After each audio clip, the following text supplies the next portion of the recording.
बच्चों, इस आर्टिकल में अपन डोरी से जुड़ी हुई वस्तुओं की गति का अध्ययन करेंगे। Motion of connected bodies. Connected किससे? डोरी से। अब वस्तुएं डोरी से जुड़ी हुई हो तो एक कॉन्सेप्ट यहां पर रहता है, वो कॉन्सेप्ट अपन डिस्कस कर लेते हैं। पहले कंडीशंस क्या है डोरी से जुड़ी हुई वस्तुओं के लिए। पहले जो डोरी हम ले रहे हैं वो अवितान्य डोरी है। अवितान्य डोरी का अर्थ होता है कि उसकी तनाव से उसकी लंबाई में कोई परिवर्तन नहीं आएगा। और दूसरा, हम ये मान के चल रहे हैं कि डोरी सदैव तनी हुई है। अगर ये दोनों शर्तें पूरी हो रही है तो फिर हम अगली बात का पालन करेंगे। पहली, डोरी में लंबाई में परिवर्तन नहीं आ रहा है और डोरी सदैव तनी हुई है। कंसेप्ट क्या है बच्चों? डोरी से जुड़ी दोनों वस्तुओं की डोरी की अनुदिश स्पीड एक समान होगी।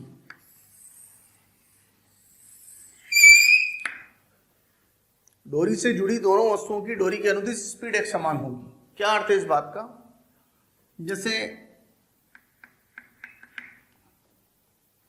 F फोर्स लगाकर हमने A को खींचा और A और B दोनों एक डोरी से बंधे हुए हैं और किसी क्षण A की चाल VA है और B की चाल VB है। अब हमने F बल लगाकर A को खींचा तो उससे क्या होगा बच्चों? अगर किसी क्षण इसकी चाल VA है और इसकी चाल VB है तो VA और VB दोनों की वैल्यू सेम रही होगी, क्योंकि मैंने बोला यहाँ पर डोरी के अनुदिश। अगर ये डोरी है तो ये वाला बिंदु आगे जा रहा है और ये वाला बिंदु ऐसे आ रहा है, पर दोनों की वेलोसिटी डोरी के अनुदिश ही है। इसका मतलब बराबर रहे। यहाँ पर देखें A और B,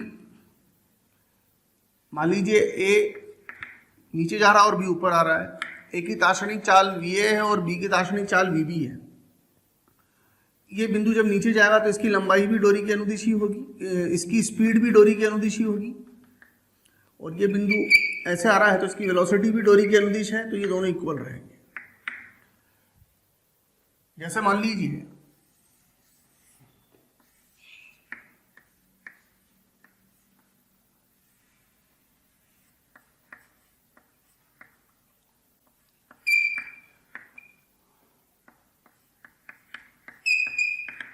किसी क्षण इसकी चाल VA है और इसकी चाल VB है। ये बिंदु नीचे जाएगा तो इसका वेग डोरी के अनुदिश ही है। ये बिंदु आगे आएगा तो इसका भी वेग डोरी के अनुदिश ही है। अगेन हम कह सकते हैं V इक्वल टू V। अब एक और केस लेता हूं। मान लीजिए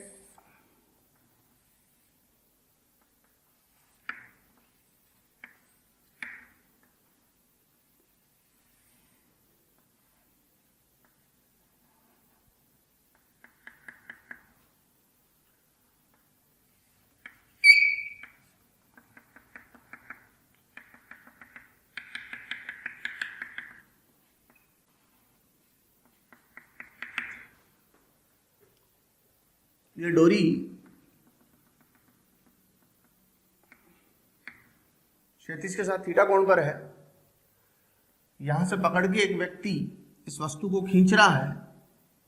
माना किसी क्षण इस बिंदु का वेग v है। अब यहां और इस सिचुएशन में थोड़ा अंतर है। एक तो वस्तु और डोरी ऐसे बंधी हुई हो और इसको खींचे तो जितने वेग से हम यहाँ आगे बढ़ेंगे ये भी उतने ही वेग से आगे बढ़ेगा, लेकिन यहाँ ऐसी सिचुएशन नहीं है। थोड़ा सा सिचुएशन में अंतर है बच्चों। आप नोटिस करिए, ये बिंदु इधर की तरफ जा रहा है तो ये बिंदु का वेलोसिटी लंबाई के अनुदिश ही है, परंतु वस्तु जमीन के संपर्क में बंधी हुई, जमीन के संपर्क में है वस्तु फर्श के साथ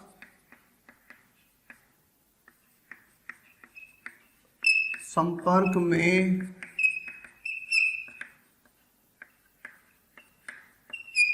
बनी हुई है, तो होगा क्या, जब हम इसको इधर खींचेंगे तो वस्तु इधर चलेगी, तो हमें पता लगाना है वस्तु का वेग।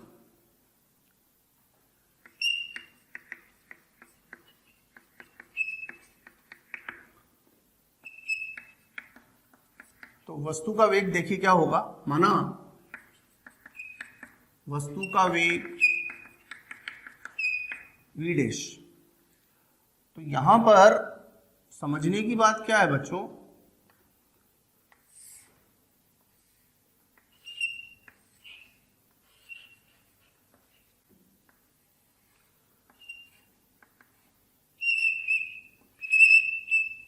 ये v डैश,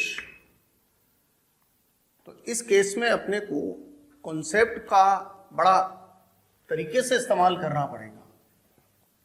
कॉन्सेप्ट क्या है, डोरी से जुड़ी दोनों वस्तुओं की डोरी के अनुदिश स्पीड समान होगी। ये वाली वेलोसिटी तो डोरी के अनुदिश ही है, लेकिन ये वाली जो वेलोसिटी है डोरी के अनुदिश नहीं है, तो इसका पहले डोरी के अनुदिश घटक लेना पड़ेगा अपने को।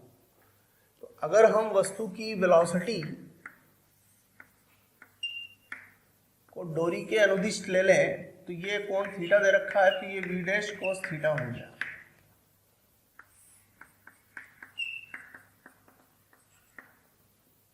तो कंसेप्ट जब हम अप्लाई करेंगे, तो ये वाला ये वेलोसिटी है बॉडी की, लेकिन ये उसका घटक है डोरी की लंबाई के अनुदिश, और ये है डोरी की लंबाई के लंबवत।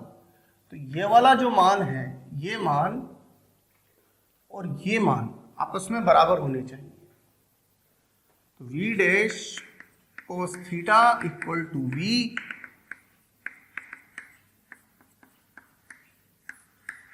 यानी v dash equal to v by cos theta. ये चीज अपने को ध्यान रखना। इसी तरीके से मैं एक और एग्जांपल लेता हूं।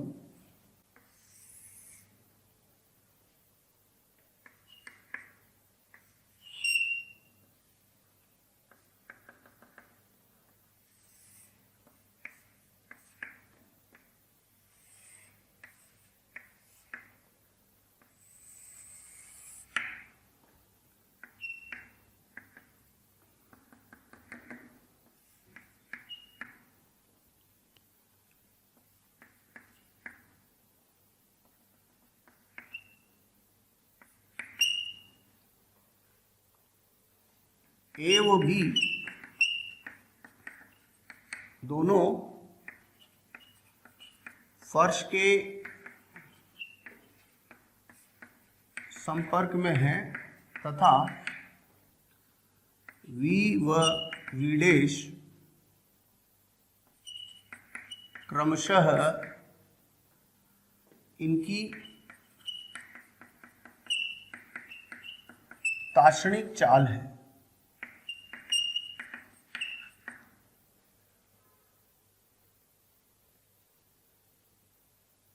तो अपने को ज्ञात करना है v व v डैश में संबंध क्या होगा। v और v डैश में संबंध देखना है। तो v और v डैश में अगर हम संबंध देखें हैं, तो अभी अभी मैंने चर्चा करी आपसे, ये वाला बिंदु जा रहा है इधर v से, और ये वाला बिंदु जा रहा है इधर v डैश से।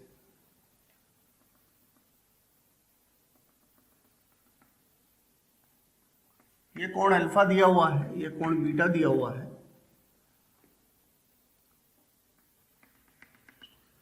लंबाई के इस बिंदु का वेग लंबाई के अनुदिश नहीं है, लंबाई तो ये है, इसका वेग इस रेखा पर है। तो पहले इसका घटक लीजिए इधर की तरफ, तो ये हो गया v cos अल्फा और ये हो गया v sin अल्फा। इसी तरीके से अगर मैं इसका वियोजन करूं लंबाई के अनुदिश और लंबाई के लंब, हमें इतना प्यार देने के लिए थैंक यू वेरी मच। हज़ारों बच्चे हमारे टीचर्स के वीडियोस का लाभ उठा रहे हैं और अपनी पढ़ाई में लगे हुए हैं। अपने डिस्क्रिप्शन बॉक्स में जो लिंक दिया हुआ है उसको क्लिक करके अपना एनरोलमेंट सुनिश्चित करें। जो बच्चे हमारे डाउट क्लियरिंग सेशंस में एनरोल होना चाहते हैं, हमारे स्टडी मटेरियल को पढ़ना चाहते हैं, वो अपने आप को रजिस्टर करवाएं। तो लंबाई के अनुदिश तो इधर की तरफ हो जाएगा वी डैश कॉस बीटा, और ये हो जाएगा वी डैश साइन बीटा। यहां पर हमने कॉन्सेप्ट क्या डिस्कस किया, लंबाई के अनुदिश स्पीड समान, तो इस सिरे की वेलोसिटी देखें तो वो v है, परंतु उसका लंबाई के अनुदिश मान देखें तो ये है। इस सिरे का वेलोसिटी देखें तो v डैश है, परंतु लंबाई के अनुदिश देखोगे तो v डैश कॉस बीटा है। अर्थात हम क्या कहेंगे कि ये और ये आपस में इक्वल होने चाहिए। तो v cos alpha equal to v dash cos beta, तो v by v dash equal to cos beta upon cos alpha.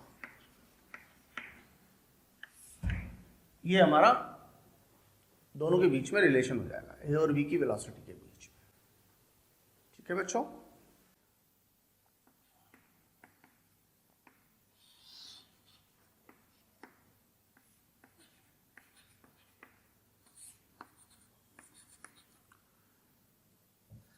V A वो वी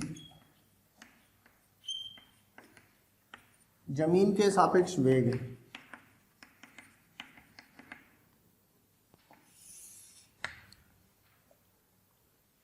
ये घिरी का वेग है,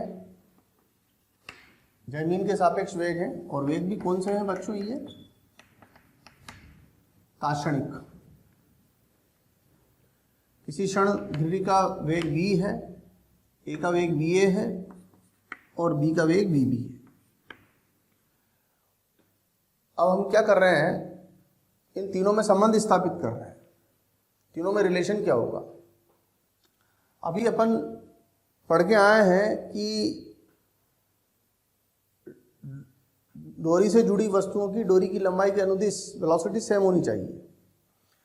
तो अब आप ये नहीं कर सकते v और vb इक्वल हो जाएंगे। बेसिकली ये चीज अप्लाई तो होगी लेकिन घिरी के सापेक्ष होगी। तो अगर मैं घिरी के सापेक्ष वेलोसिटी देखूं, ध्यान से समझिएगा, घिर्री के सापेक्ष, घिर्री के सापेक्ष का मतलब प्रेक्षक अपन ने घिर्री पर बिठा दिया। यहां घिर्री के सापेक्ष, तो घिर्री के सापेक्ष वेग अगर हम इसका देखेंगे तो इसका वेग घिर्री के सापेक्ष हो जाएगा va माइनस v, और इसका वेग हो जाएगा vb माइनस v। लेकिन स्पीड घिर्री के सापेक्ष, इसकी स्पीड और घिर्री के सापेक्ष इसकी स्पीड सेम होनी चाहिए। लेकिन अगर हम डायरेक्शन की बात करें, विद डायरेक्शन बात करें, तो अपोजिट होनी चाहिए। अगर घिर्री के सापेक्ष एक वस्तु ऊपर आ रही है तो दूसरी वस्तु नीचे जानी चाहिए, या ये वस्तु नीचे जा रही है तो दूसरी वस्तु ऊपर आनी चाहिए। कहने का मतलब क्या, घिर्री के सापेक्ष ए का वेग बराबर माइनस इंटू बी का वेग। घिर्री के सापेक्ष ए का वेग बराबर माइनस इंटू बी का वेग। तो यहां पर अगर ए का वेग v a minus v v है तो minus into v v minus v ऐसा लिखाई में आएगा। और उस कंडीशन में हम लिखेंगे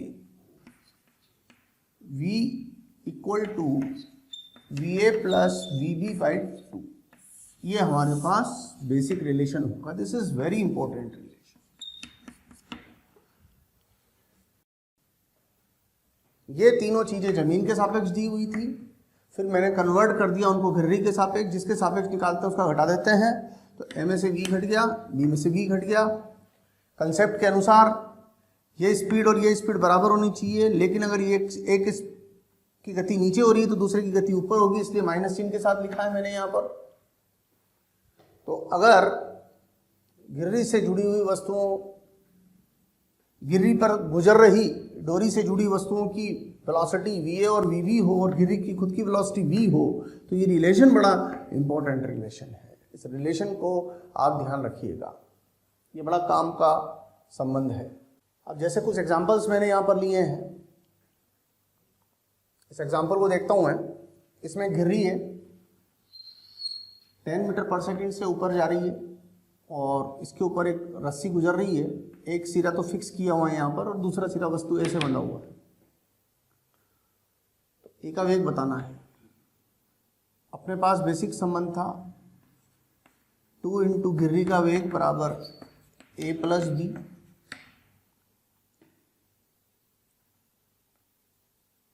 बेसिक संबंध है 2 इंटू घिर्री का कितना है 10। एक सिरा फिक्स है तो इसका 0 हो गया।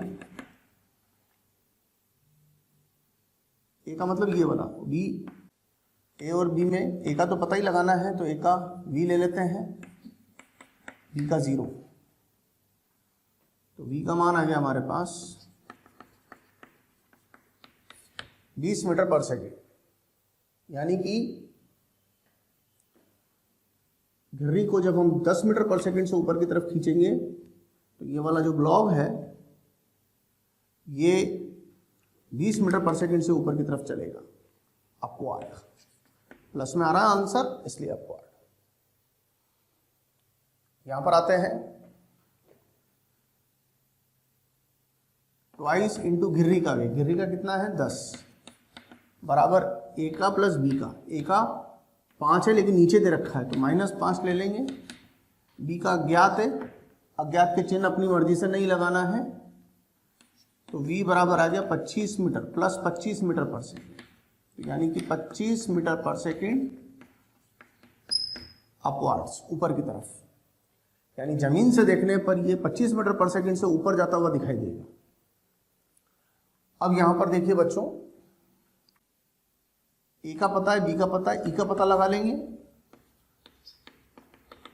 2 इंटू ई का बराबर है ए प्लस बी का। ए का 2 ऊपर दे रखा है, बी का 5 नीचे दे रखा है, तो सब एक ही डायरेक्शन में लेने इक्वेशन लिखते समय।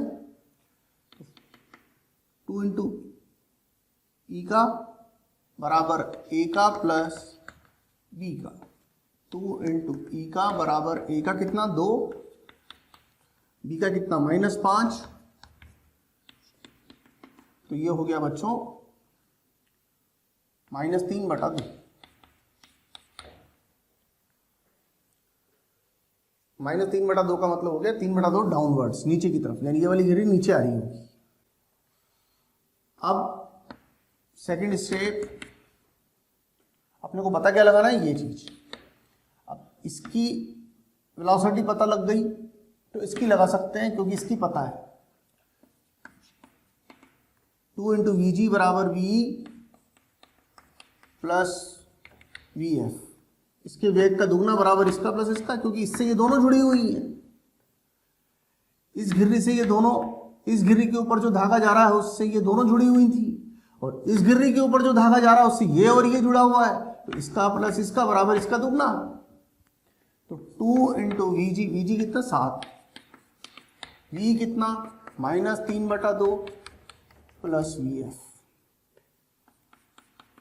तो वी एफ बराबर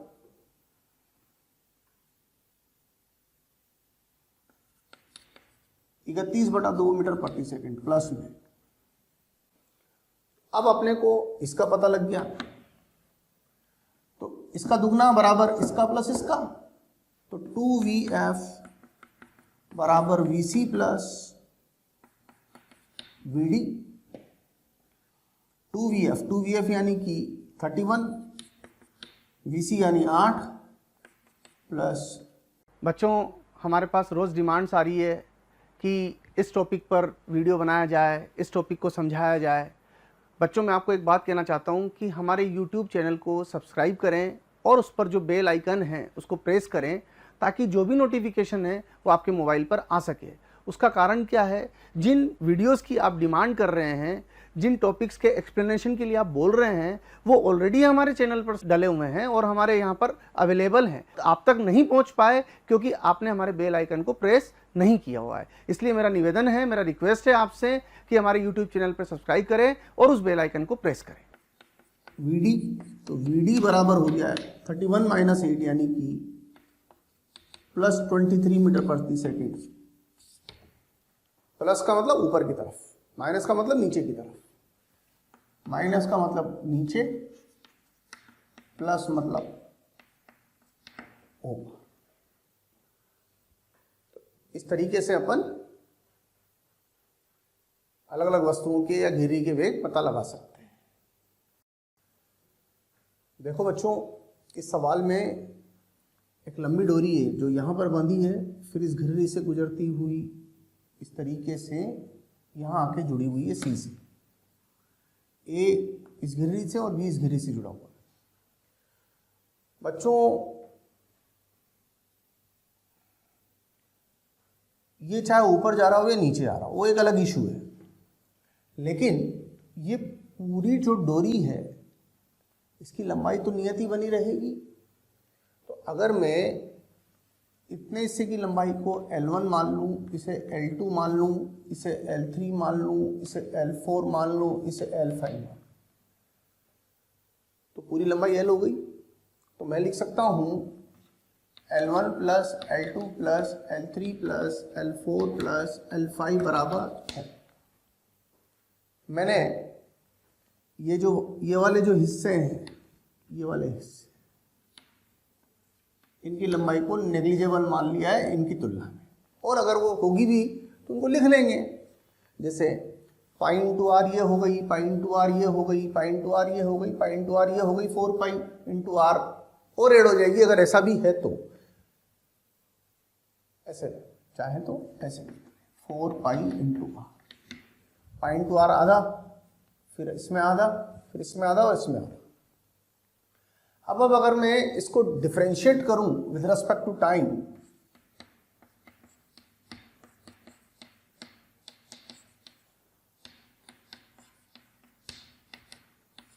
तो ये 0 दे देगा। ये dl L1 डॉट का मतलब है dl1 बाई dt, ये dl2 by dt, dl3 by dt, dl4 by dt, dl5 by dt equal to 0। Equal to 0 क्यों? क्योंकि तो कांस्टेंट है। अब L1 में परिवर्तन की दर, जो L1 को बढ़ा रहा हो उसको प्लस में लिख दीजिए, जो घटा रहा हो माइनस में लिख दीजिए, परिवर्तन नहीं कर रहा हो तो 0 कर लीजिए। अब जैसे ये L1 है, ये वाला बिंदु तो फिक्स है और ये वाला बिंदु 5 मीटर प्रति सेकंड की दर से नीचे की तरफ आ रहा है। ये जितने दर से नीचे की तरफ आएगा, ये वाला बिंदु भी उतनी दर से नीचे की तरफ आएगा। तो यानी ये वाले बिंदु की वेग 5 मीटर प्रति सेकंड की दर से इस लंबाई को बढ़ाने की कोशिश करेगी, तो इसको +5 कर दीजिए। L2 पर आइए, ये घिर्री कहीं नहीं जा रही है तो इसका वेलोसिटी मत लीजिए। ये लंबाई में परिवर्तन देखना है, तो ये लंबाई में परिवर्तन, ये जो लंबाई है ये सिर्फ इसकी गति से ही चेंज हो रही है, इसकी गति से चेंज नहीं हो रही है। इसमें गति है ही नहीं तो चेंज कैसे करेगा ये? और ये इसकी गति इस लंबाई को बढ़ा रही है क्योंकि 5 से नीचे आ रहा है, तो यहाँ +5 कर दीजिए। L3, ये वाली जो लंबाई है इसकी गति उसको बढ़ा रही है, उसमें गति है नहीं तो वो परिवर्तित कर नहीं रही है, तो इसकी गति इसको बढ़ा रही है। तो ये हो गया 2, ये जितने वेग से गति करेगा ये घिर्री भी उतने ही वेग से गति करेगी, तो +2। ये वाली लंबाई इसकी गति के कारण बदल नहीं रही है, इसकी गति के कारण बढ़ रही है, तो +2। ये वाली लंबाई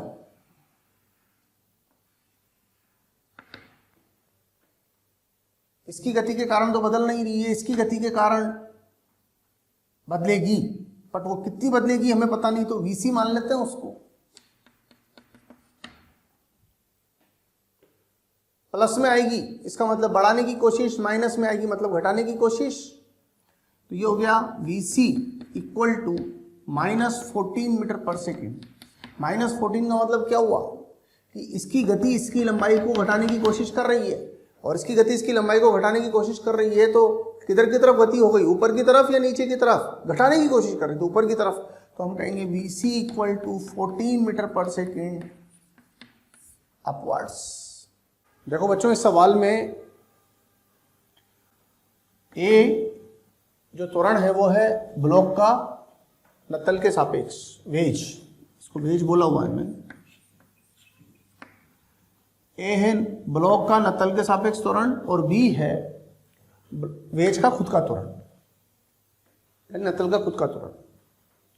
तो सबसे पहला काम तो हमें करना है और बी में संबंध स्थापित करना है। देखो विद रेस्पेक्ट टू गिर्री काम कर रहा हूं मैं, विद रेस्पेक्ट टू पुली।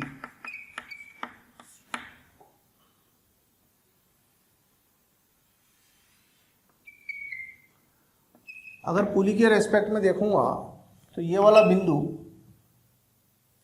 जमीन के सापेक्ष का त्वरण 0 है और ये बी से इधर की तरफ आ रहा है, तो ये जमीन के सापेक्ष हमको, ये जमीन के सापेक्ष स्थिर है लेकिन गिर्री के सापेक्ष बी त्वरण से इधर आता हुआ दिखाई देगा, और ये ए त्वरण से इधर जाता हुआ दिखाई देगा। ये हुआ विद रेस्पेक्ट टू पुली। प्रेक्षक को अपन ने यहीं पर बिठा दिया। जमीन से ये स्थिर, लेकिन अगर गिर्री पे बैठ के देखोगे तो ये बिंदु बी त्वरण से इधर की तरफ दाएं ओर आता हुआ दिखाई देगा।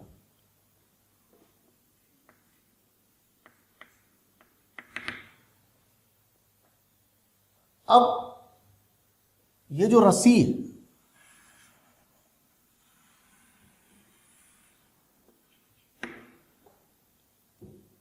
इसकी लंबाई फिक्स है,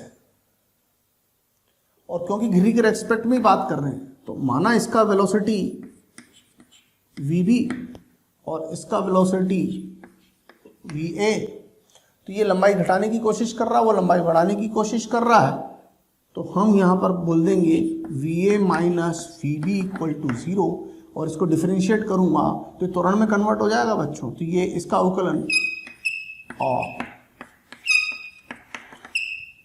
इसका मान A और इसका मान B दे रखा है, यानी A बराबर B। यानी जमीन के सापेक्ष इसके पास जितना त्वरण है, इसके खुद के सापेक्ष इसके पास उतना ही त्वरण होगा।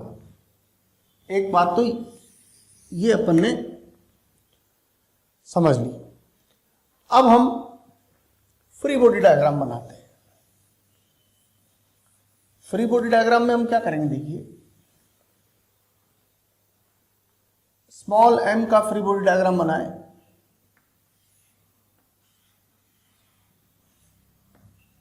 ये स्मॉल m, डोरी में तनाव T मान लेते हैं, नत्तल के सापेक्ष ये A त्वरण से आ रहा है,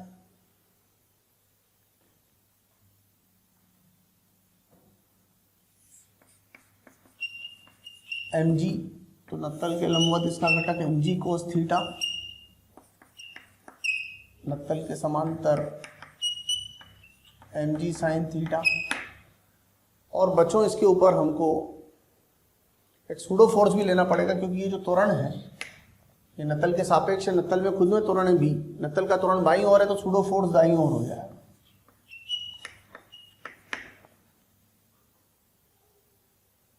और जैसा कि हम जान रहे हैं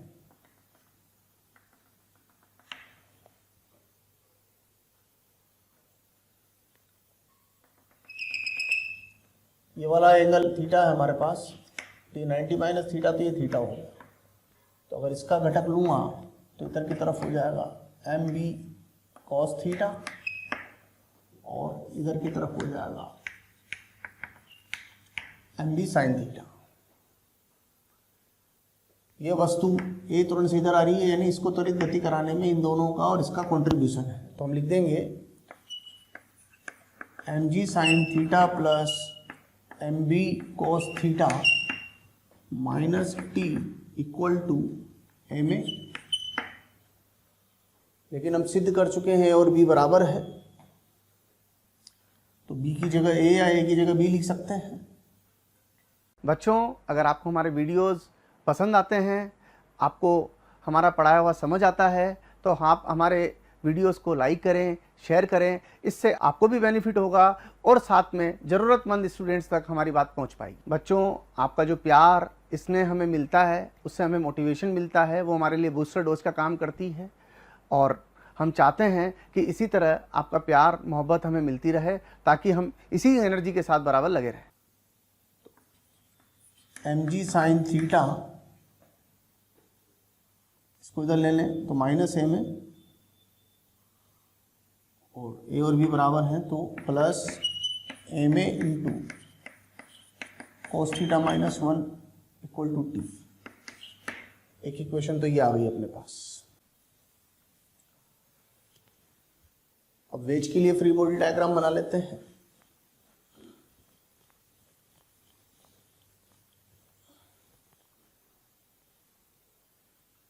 ये सूडो फोर्स है। ये जो फिगर बना हुआ है ये विद रेस्पेक्ट टू वेज बना हुआ है। अब वेज का खुद का फ्री बॉडी डायग्राम बना है। अच्छा, नॉर्मल फोर्स भी लेना है। यहाँ पर नक्कल के द्वारा नॉर्मल फोर्स इधर की तरफ लगेगा, नक्कल पर नॉर्मल फोर्स इधर की तरफ लगेगा, इसका त्वरण इधर की तरफ है,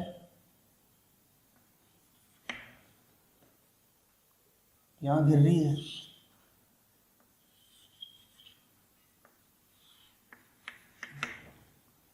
डोरी द्वारा एक फोर्स यहां इधर लगेगा, एक ऐसे इधर की तरफ लगेगा, फर्श द्वारा ऊपर की तरफ लगेगा, पृथ्वी द्वारा ऐसे वर्टिकल लाइन पर लगेगा।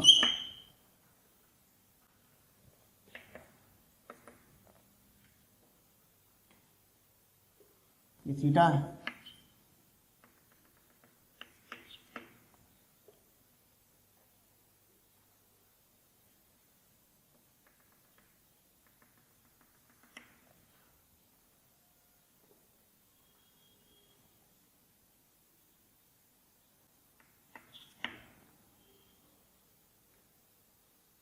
ये भी थीटा हो जाएगा।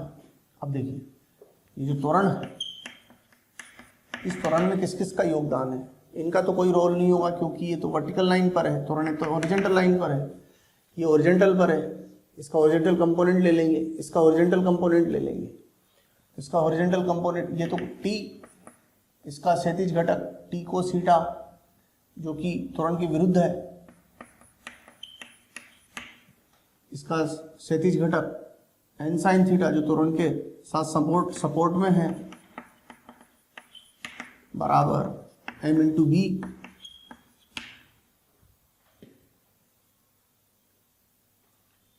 तो ये हो गया बच्चों t into 1 minus cos theta plus n sine theta. N की वैल्यू यहां से रखिए, n m b sine theta plus n बराबर एम जी कोस थीटा, तो m g cos theta minus m b sine theta, n का मान हो गया m g cos theta minus m b sine theta into sine theta बराबर m b. T का मान यहां से डालिए,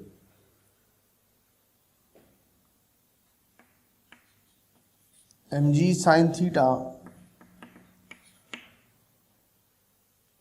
plus m a cos theta minus 1 into 1 minus cos theta plus m g cos theta minus mv sin theta into sine theta equal to mv।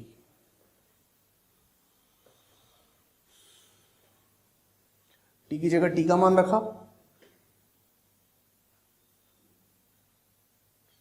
और N की जगह N का मान रखा।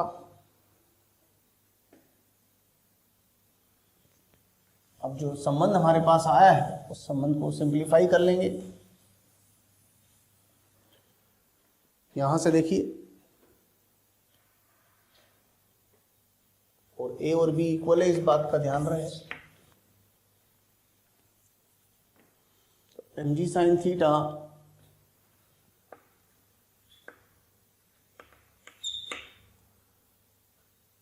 Plus m a cos theta minus M a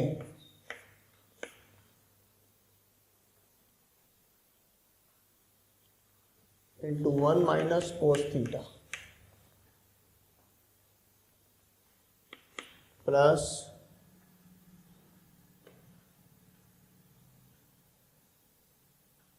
ये वाला संबंध m g cos theta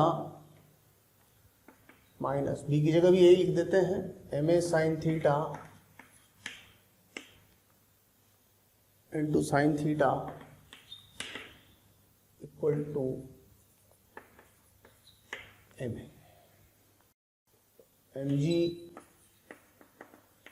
sine theta plus m a cos theta minus M a, ये तो 1 से मल्टीप्लाई करने पर आ जाएगा, minus m ji sine theta cos theta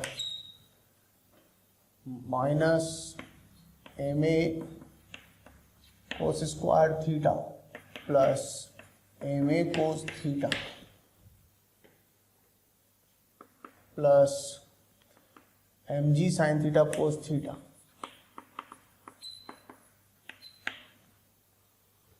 minus M a sine square theta equal to M a. इस term से ये टर्म कैंसिल और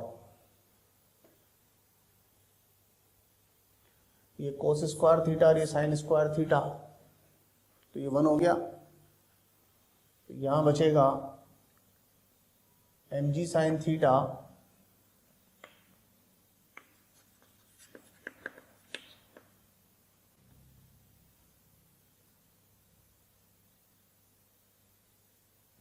plus 2m A cos theta, M ji sine theta plus 2m A cos theta plus 2m A cos theta, ये मिलके minus M A देगा तो minus 2m A equal to M A equal to M ji sine theta divided by, जब ये इसको इधर लेंगे तो ये हो जाएगा m plus 2m plus 2m cos theta.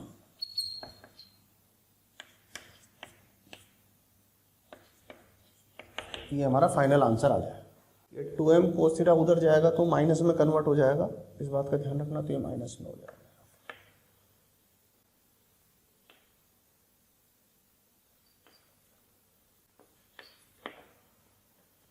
ये फाइनल आंसर आ जाएगा। बच्चों यहाँ पर एक सिस्टम दिया हुआ जिसमें एक डोरी चिकनी घिर्री के ऊपर से गुजर रही है। जब नहीं दिया हो तो अपन घिर्री को चिकनी ही मान के चलेंगे, स्मूथ।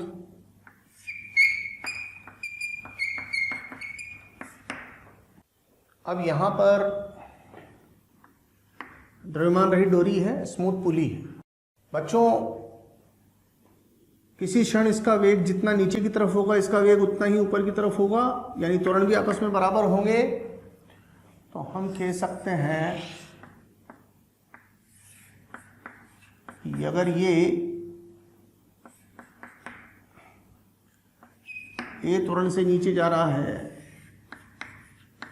ये ब्लॉक ए त्वरण से ऊपर आ जाएगा। गिरी फिक्स है, यहाँ पर लटकी हुई है।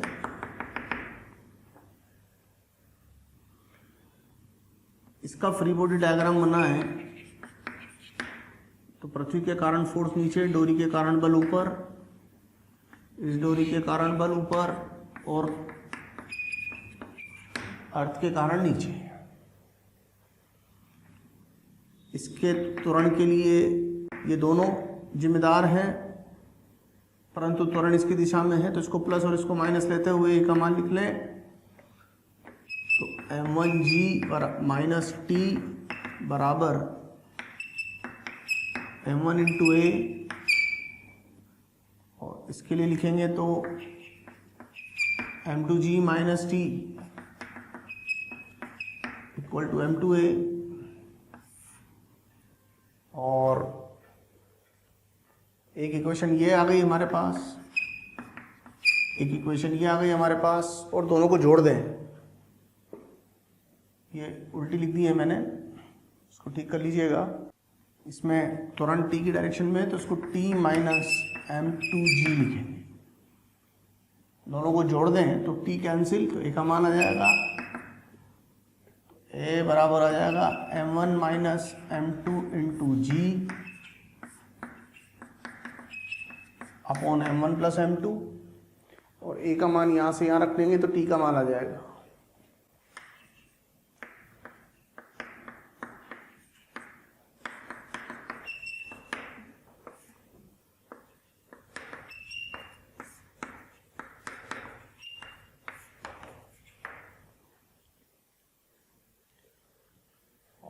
इसको सोल्व करके t का मान निकालेंगे तो t बराबर आएगा 2m1 m2g upon m1 plus m2। तो इस तरीके से अपन t और a की वैल्यू निकाल सकते हैं। बच्चों, अगर आपको लगता है कि जो टॉपिक्स हम यहाँ पढ़ा रहे हैं वो आपको चाहिए, तो आप हमें कॉल करें। हमारा नंबर है 180021217999। एक बार मैं फिर से रिपीट कर रहा हूँ बच्चों, नंबर बहुत याद रखना बहुत ज़रूरी है, 180021217999। Thank you very much.